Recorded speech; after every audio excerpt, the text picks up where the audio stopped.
নারায়ণগঞ্জের সাইনবোর্ড এলাকায় সুমাইয়া নামের এক বোন, সে বারান্দায় দাঁড়িয়ে 4 তারিখ দৃশ্য দেখছিল কি হয়। ঠিক এই অবস্থায় আকাশ থেকে গুলি এসে তাকে এফুড় ওফুড় করে। কুলে 2.5 মাসের বাচ্চা ছিল, বাচ্চা ছিটকে পড়ে গেছে, মার সাথে সাথে দুনিয়া থেকে চলে গেছে। সুমাইয়ার মেয়ে সুবাইতা, আমি তাকে দেখে খুবই খারাপ লাগলো। আমি বললাম যে এই মেয়েটা আমাদেরকে দান করে দেন। পরিবারের সদস্যরা বললো আমরা শান্তিতে থাকবো যদি এই মেয়েকে আপনাদের কাছে দান করে দিতে পারি। আলহামদুলিল্লাহ, তারা দান করে দিল।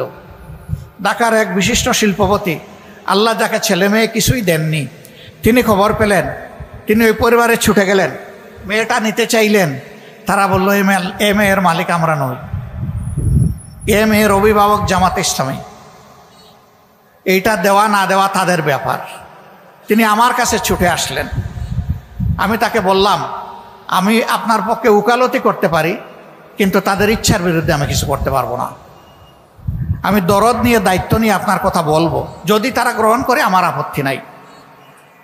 আমি যখন তাদেরকে বললাম তখন বলল যে আমাদের এই অবুঝ বাচ্চার জন্য আপনাদের কুলটাকেই আমরা নিরাপদ মনে করছি, আমাদের শিল্পপতি হওয়ার দরকার নেই। এরপরে আমরা খেয়াল করলাম জুলাই যুদ্ধে যারা আহত তাদের ব্যাপারটা কি হবে। আমরা তাদের দিকে আমাদের সামর্থ্য অনুযায়ী চেষ্টা করেছি। এই জায়গায় লক্ষ্য করুন, আমরা বড় একটা সমাবেশ ঢাকায় চাইলে করতে পারতাম, কিন্তু আমরা করিনি। কারণ তখন মানুষকে দেখানো আমাদের কোনো উদ্দেশ্য ছিল না। এই বিপ্লবের ক্রেডিট দাবি করার কোনো উদ্দেশ্য আগেও ছিল না, এখনও নাই। আমরা গভীরভাবে বিশ্বাস করি এটি আল্লাহ তাআলার একান্ত মেহেরবানিতে এই পরিবর্তন হয়েছে। আর এর জমিনের দায়িত্ব এবং এই জমিনের কৃতিত্ব হচ্ছে বাংলাদেশের 18 কোটি মানুষের। আমরা এখানে কাউকে কোনো মাস্টার মাইন্ড মানি না এবং নিজেদেরকেও মাস্টার মাইন্ড দাবি করি না। যদি একজনকে আমরা মাস্টার মাইন্ড বলি তাহলে বাকি সবাইকে আন্ডারমাইন্ড করতে হয়, আমরা তা করব না। আমরা সবাইকে সম্মান করি। 10 মাসের শিশু খুলে নিয়ে যে মা উত্তরার রাস্তায় সেদিন নেমে পড়েছিলেন, তাকে থেকে শুরু করে 82 বৎসরের বৃদ্ধ পর্যন্ত রাস্তায় এসে যারা প্রতিবাদ করেছেন, এই লড়াইকে জোরদার করেছেন, ফ্যাসিবাদের পতন নিশ্চিত করেছেন, আমরা মনে করি তারা সকলেই মাস্টার মাইন্ড। আমরা এভাবেই বাংলাদেশের জনগণকে অভিনন্দন জানাই। এই সংগঠনের কোনো দায়িত্বশীল নেতা দেশ ছেড়ে পালাননি। বহু বিপদ এসেছে, চোখের সামনে ফাঁসির রশি দেখার পরেও আমাদের শ্রদ্ধেয় নেতা মীর কাসেম আলী আমেরিকা থেকে বাংলাদেশে চলে এসেছিলেন।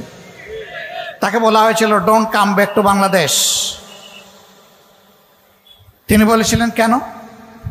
বলছে যে আপনার নেতৃবৃন্দের প্রতি যা হচ্ছে আপনার প্রতি তাই হবে, কোনো ব্যতিক্রম হবে না। তিনি বলছিলেন ইনশাআল্লাহ আই উইল ফেস।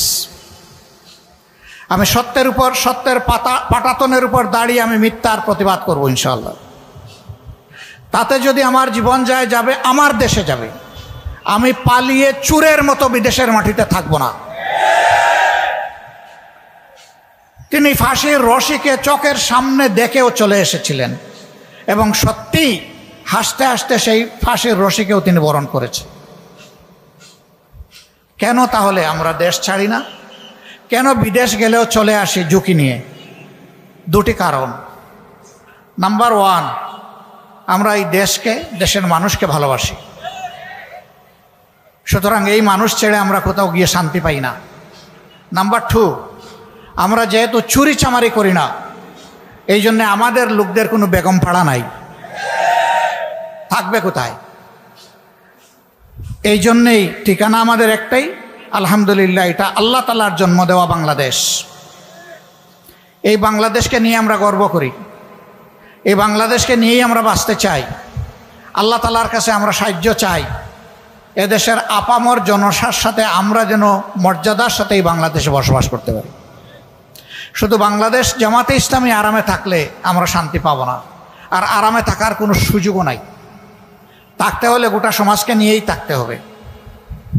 এই জন্যে আমরা পরিষ্কার বলেছি, আমরা একটা সংগঠনের সহকর্মীদেরকে, এত মজলুম সহকর্মী কি তাণ্ডব গিয়েছে আমাদের উপর দিয়ে, আপনারা তার সাক্ষী।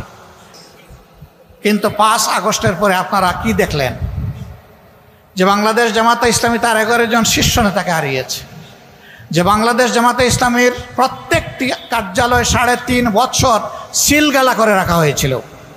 যেই বাংলাদেশ জামাতে ইসলামীর নিবন্ধন এবং প্রতীক কেড়ে নেওয়া হয়েছিল, যেই বাংলাদেশ জামাতে ইসলামীর শত শত কর্মীকে খুন করা হয়েছে, অসংখ্য কর্মীকে গুম করা হয়েছে, শেষ পর্যন্ত দিশাহারা হয়ে যে বাংলাদেশ জামাতে ইসলামীকে নিষিদ্ধ ঘোষণা হয়েছে, এর সাথে ইসলামী ছাত্র শিবির সহ আমাদের সকল সংগঠন।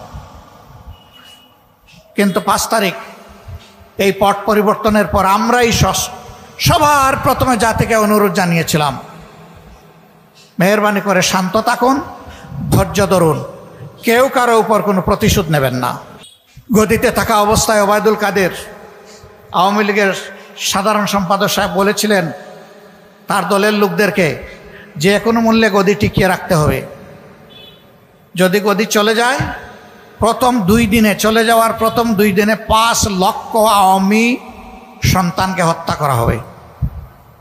আলহামদুলিল্লাহ, এ ধরনের বিপ্লব, পরিবর্তন, অভ্যুত্থান যতগুলা দেশ দেখেছে তারা রক্তের স্রোত এবং বন্যা দেখেছে, কিন্তু বাংলাদেশে তা হয়নি। আলহামদুলিল্লাহ, বাংলাদেশের মানুষ আমাদের অনুরোধ রক্ষা করেছে। এর পাশাপাশি শুধু অনুরোধে কথায় চিড়া ভিজে না, পানি অথবা দুধ দিতে হয়। আমরা সাথে সাথে আমাদের সহকর্মীদেরকে বলেছি, যাও, চলে যাও, সকল ধর্মের, মুসলমানদের মসজিদ, হিন্দুদের মন্দির, খ্রিস্টানদের গির্জা এবং বৌদ্ধদের মঠ, এই সবগুলো শক্ত পাহারা বসাও, লাঠি হাতে দাঁড়িয়ে থাকো, কোনো দুর্বৃত্ত যাতে গিয়ে সেখানে কোনো আঘাত করতে না পারে। আমরা বলেছিলাম এরকম পরিবর্তন হলে দেখা যায় যাদেরকে বলা হয় মাইনরিটি, আমরা মাইনরিটি বলি না, সংখ্যালঘু বলি না, বিভিন্ন ধর্মের লোকদের উপর অত্যাচার হয়, জুলুম হয়। আমরা বলেছিলাম তাদের শুধু ধর্মীয় উপাসনা নয়, কোনো ব্যক্তিও যদি আমাদের সাহায্য চায় তারও বাড়ি পাহারা দেব এবং প্রয়োজনে তার সাথে রাত্রে ঘুমাবা, তাকে নিরাপত্তা দেওয়ার জন্য, আশ্বস্ত করার জন্য। একটানা 15 দিন আমাদের সহকর্মীরা সেই স্বেচ্ছাসেবকের দায়িত্ব পালন করেছে। আল্লাহ কবুল করুন। যার কারণে কারো কুমতলব থাকলেও বড় কোনো দুর্ঘটনা ঘটানোর সাহস পায়নি। বাংলাদেশ বেঁচে গেছে। আমরা এই দেশের প্রত্যেকটি মানুষকে জাতি ধর্ম নির্বিশেষে ভালোবাসি, সম্মান করি, এটা তার প্রমাণ।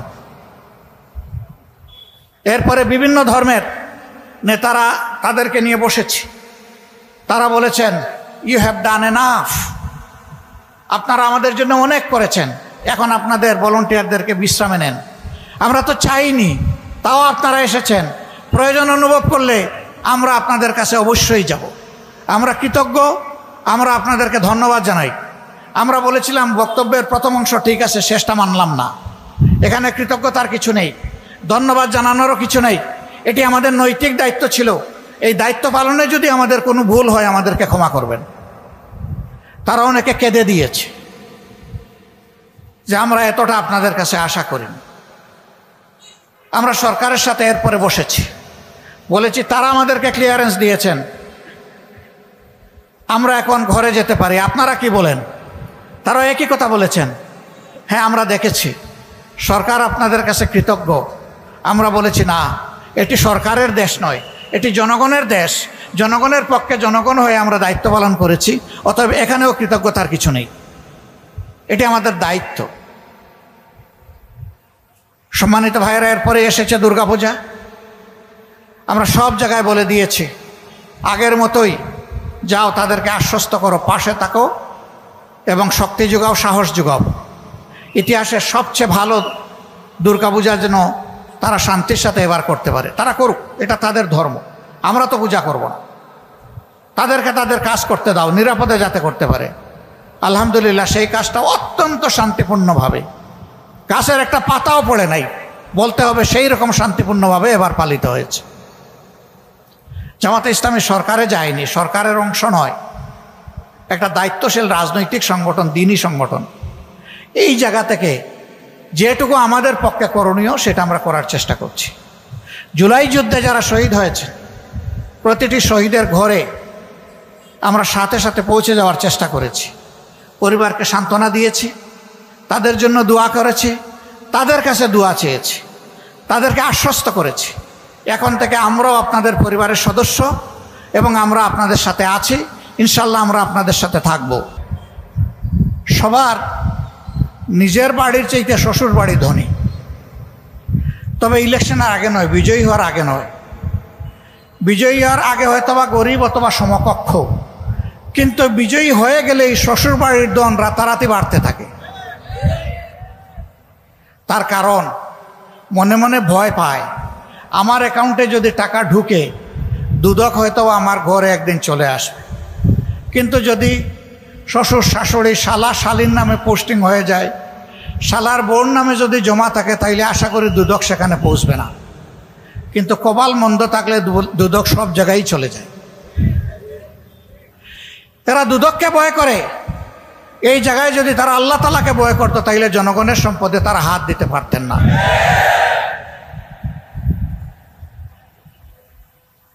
15.5 বছর এই দেশ থেকে বিপুল পরিমাণ অর্থ বিদেশে পাচার হয়েছে। বাংলাদেশ ব্যাংকের হিসাব মতো এর পরিমাণ হচ্ছে 26,58,000 কোটি টাকা, বাংলাদেশের বার্ষিক বাজেটের 5 গুণ। এই টাকা যদি বাংলাদেশের ভিতরে থাকতো, তাহলে বাংলাদেশ আজকে কোথায় চলে যেত? এ মাসেই গিয়েছি চীন সফরে, এপ্রিলে গিয়েছিলাম ইউরোপে। সবার একই কথা, তোমাদের দেশে যদি একটা জিনিসের উপর তোমরা বিজয় অর্জন করতে পারো, তাহলে তোমাদের দেশ বদলাতে 20 থেকে 25 বছরের বেশি সময় লাগবে না। একই কথা আমরা জিজ্ঞেস করেছি, আমাদের তো একটা অবজারভেশন আছে, তোমাদেরটা কি? বলেছে এটা দুর্নীতি, দুর্নীতি এবং দুর্নীতি। এই দুর্নীতি যদি তোমরা ঠেকাতে পারো, তোমাদের দেশ বদলে যাবে।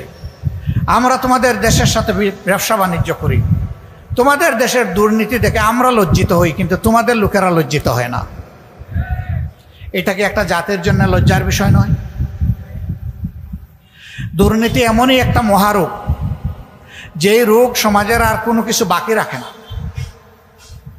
এই দুর্নীতির কারণেই সমাজে সন্ত্রাস হবে, দুর্নীতির কারণেই লম্পটরা লাম্পট্য করে টাকার বিনিময়ে রেহাই পেয়ে যাবে, দুর্নীতির কারণে নিরীহ মানুষকে স্লটার করে জবাই করার পরে সে বেঁচে যাবে তার টাকা পয়সা দিয়ে। এই দুর্নীতির বহু রূপ আছে। মানুষ মনে করে শুধুমাত্র ঘুষ আর চাঁদা, এই দুইটাতেই বোধহয় দুর্নীতি। না, অবশ্যই এই দুইটা বড় মাত্রার দুর্নীতি, কিন্তু এর বাইরে আরেকটা বড় দুর্নীতি আছে, এটা হচ্ছে বুদ্ধিভিত্তিক দুর্নীতি। বুদ্ধি দিয়ে জনগণকে ঠকিয়ে, জনগণকে ঠেকিয়ে নিজের কপাল গড়ার বুদ্ধি। এটা তারাই করতে পারে সত্যিকার অর্থে দেশ এবং জনগণের প্রতি যাদের দায়বদ্ধতা নাই, ভালোবাসা নাই, মায়া নাই।